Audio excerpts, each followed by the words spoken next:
या तो तुम में भय वास कर सकता है या मैं और मेरी शक्ति। জীবনের নানা প্রতিঘাত জীবনকে নিয়মিত যেমন শুধরে দেয়, তেমনি আবার কলুষিত করে থাকে। আমাদের জীবনে চলার পথে ষড়রিপু প্রতিনিয়ত ক্রিয়াশীল। প্রতিটি মুহূর্ত আমাদেরকে ষড়রিপুর মুখোমুখি হতে হয়। জ্ঞানী মানুষ ষড়রিপুকে নিয়ন্ত্রণ করে মানব থেকে মহামানব হয়ে যাচ্ছেন, অথচ অজ্ঞানী মানুষ হাবুডুবু খাচ্ছেন ষড়রিপুর ভয়াল গ্রাসে।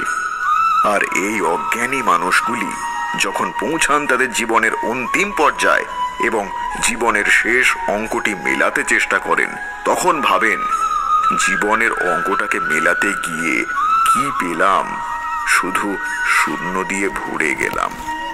কিন্তু এ কি? এই ষড়রিপুকে দমন করতে শ্রীকৃষ্ণ আমাদের কি উপায় বলে গেছেন, চলুন শুনে নিই।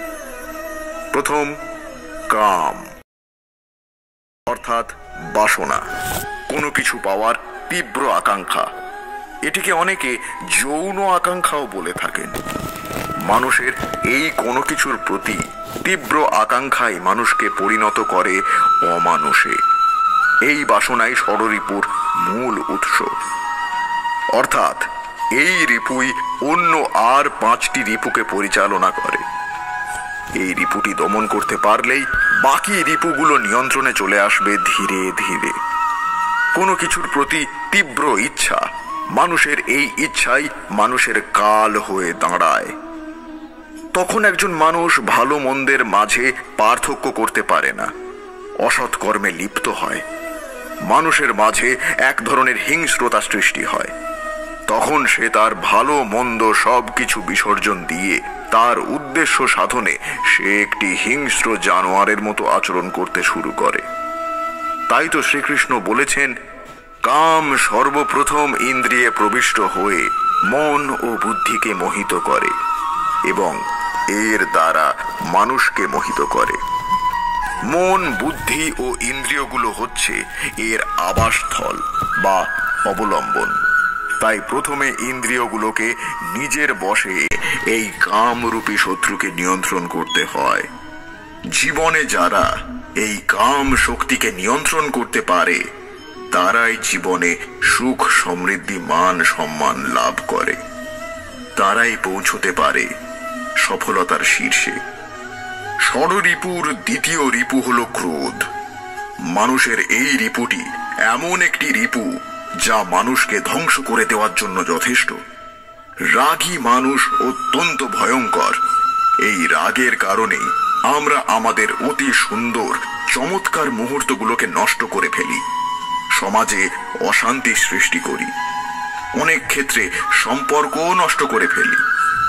রাগ, জেদ এসবের তাড়নায় মানুষ হিংস্র পশুর মতো আচরণ করতে শুরু করে।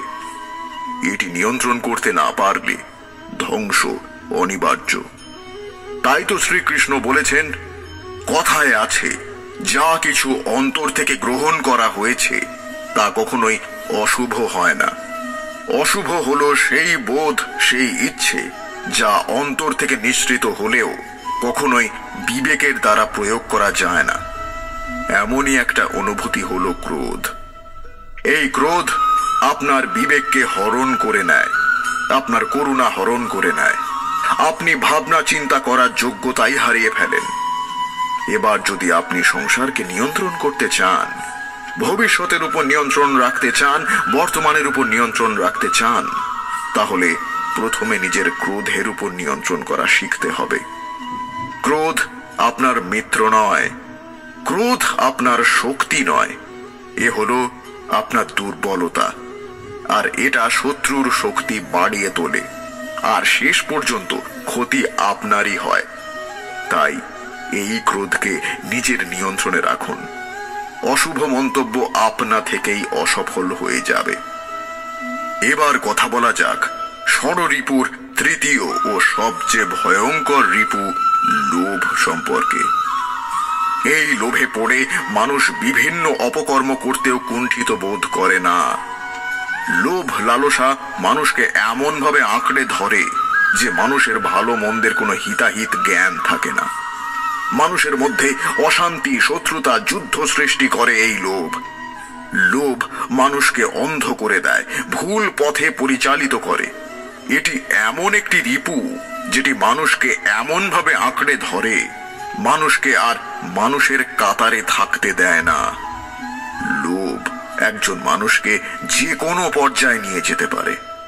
তাই তো ভগবান শ্রীকৃষ্ণ বলেছেন, কখনো কোনো বৃক্ষকে দেখেছেন? এই ধরিত্রী থেকে ততটুকুই জল নেয় যতটুকু তার প্রয়োজন। কোনো প্রাণীকে দেখুন, এই প্রকৃতি থেকে ততটুকুই খাবার গ্রহণ করবে যতটুকু তার খিদে রয়েছে। খিদে মিটে গেলে আর খাবে না।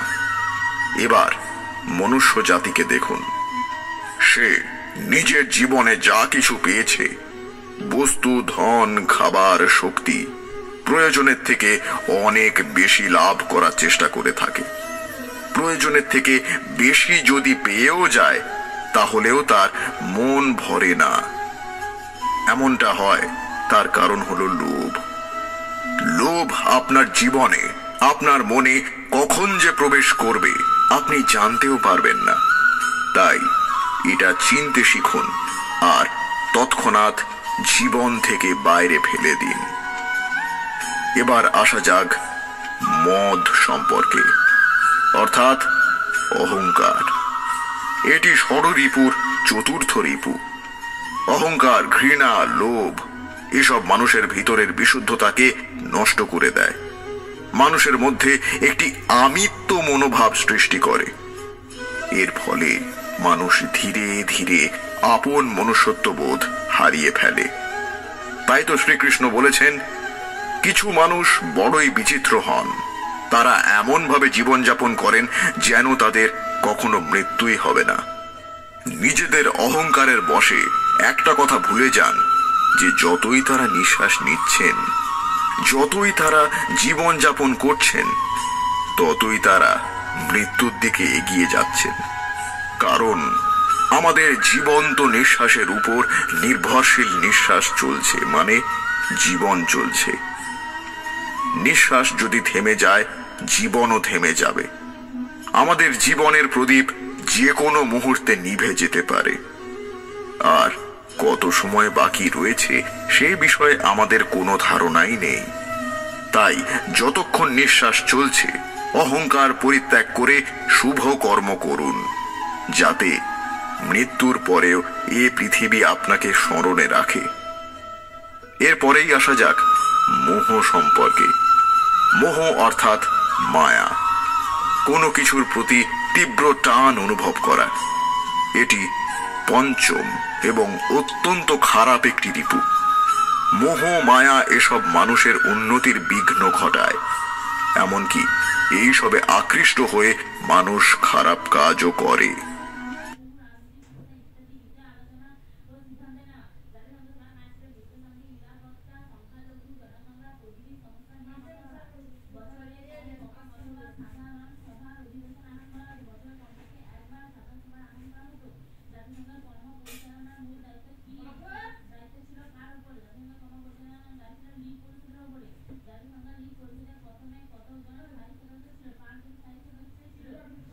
তাই তো শ্রীকৃষ্ণ বলেছেন, জ্ঞানীজনের উপদেশ, সৎসঙ্গ, সদ্গুরু আর সাধু সঙ্গ ছাড়া মোহ রিপু থেকে মুক্তি পাওয়া যায় না।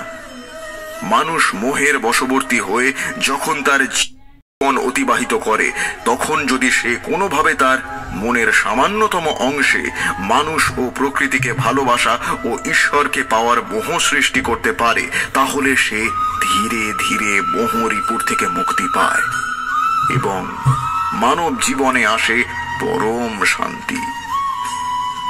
শেষ রিপু হল মাৎসর্য, অর্থাৎ ঈর্ষা। কারো উন্নতি বা সুন্দর কিছু দেখলে সহ্য করতে না পারা। ষড়রিপুর এই শেষ রিপুটি অত্যন্ত মারাত্মক এবং খুব নিচু মনের মানসিকতা সম্পন্ন ব্যক্তির মধ্যেই এই রিপুটি পরিদর্শিত হয়। সাধারণত একজন মানুষের অন্য সব রিপু থাকতেই পারে, কিন্তু এই রিপুটি অত্যন্ত সস্তা মনের মানসিকতা সম্পন্ন ব্যক্তির মধ্যেই পাওয়া সম্ভব। তাই ভগবান শ্রীকৃষ্ণ বলেছেন, আমাদের চারপাশে বহু নেতিবাচক জিনিস থাকতে পারে, যেমন ঈর্ষা, হিংসা, বিদ্বেষ প্রভৃতি, কিন্তু এই নেতিবাচক বিষয়গুলিকে কখনোই নিজের অন্তরে প্রবেশ করতে দেবেন না। আর যদি কোনোভাবে প্রবেশ করেও যায় তবে তাকে হৃদয়ে স্থান দেবেন না। তাহলেই আপনি জীবনে সফলতা লাভ করবেন এবং ভালোবেসে বলবেন রাধে রাধে। তাহলে বুঝতেই পারছেন মানুষ ষড়রিপুর মধ্যে এমনভাবে জড়িয়ে আছে, অনেক ক্ষেত্রে এটি আমাদের স্রষ্টার সান্নিধ্য লাভেও বাধা সৃষ্টি করে। মানুষ প্রকৃত সত্য হতে দূরে সরে যায়। ষড়রিপুর সংস্পর্শ মানুষের হৃদয়কে কলুষিত করে দেয়। ষড়রিপু আমাদের সব সময় মন্দ কাজের দিকে ধাবিত করে। ষড়রিপুর মোহে আকৃষ্ট হয়ে আমরা ভুলে যাই যে আমরাও মানুষ। এই ষড়রিপু মানুষের মনুষ্যত্ব ধ্বংস করে দেয়। তাই এর থেকে দূরে থাকুন এবং পরবর্তী পর্বে জেনে নিন ভবিষ্যতের চিন্তা থেকে মুক্তির উপায়।